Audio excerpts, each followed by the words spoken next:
Le flash foot du jour, Zlatan Ibrahimovic critique Mbappé. Comme joueur, il est fantastique, mais quand tu perds la discipline, tu perds ton identité. Il y a une raison pour laquelle Zidane est Zidane. Mbappé veut imiter Zidane, qu'il commence à avoir envie de progresser, a expliqué le joueur du Milan AC. Du côté de l'Atlético Madrid, un soutien total à Simeone. D'après les informations du quotidien madrilène AS, le technicien argentin n'a absolument rien à craindre pour son poste.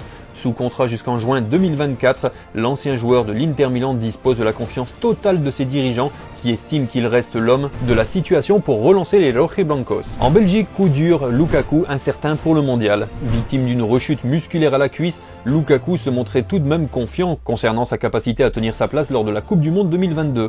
Mais d'après les informations du quotidien italien La Gazzetta dello Sport, le Diable Rouge se trouve d'ores et déjà forfait pour le premier match de son pays face au Canada le 23 novembre prochain. Suite à sa blessure lors de Marseille-Tottenham, Hugminson va être opéré. Sur son site officiel, Tottenham a confirmé que la blessure du joueur était sérieuse. Le Sud-Coréen souffre d'une fracture autour de l'œil qui implique une opération. Nous pouvons confirmer qu'il subira une intervention chirurgicale pour stabiliser une fracture autour de son œil gauche, ont fait savoir les Spurs. La durée de son absence n'a pas été précisée. En Allemagne, Timo Werner forfait pour le mondial. De retour à un bon niveau avec Leipzig sur ce début de saison, l'attaquant ne disputera pas la Coupe du Monde 2022 avec son pays. Touché à la cheville contre le Shakhtar Donetsk en Ligue des Champions, l'international allemand souffre d'une déchirure du ligament syndesmose, selon un communiqué officiel du club allemand. Coupe du Monde 2022, objectif final assumé pour le Cameroun. Le sélectionneur Rigobert Song a déclaré « Nous n'allons pas là-bas juste pour remplir les formalités, nous y allons avec l'état d'esprit de représenter le Cameroun.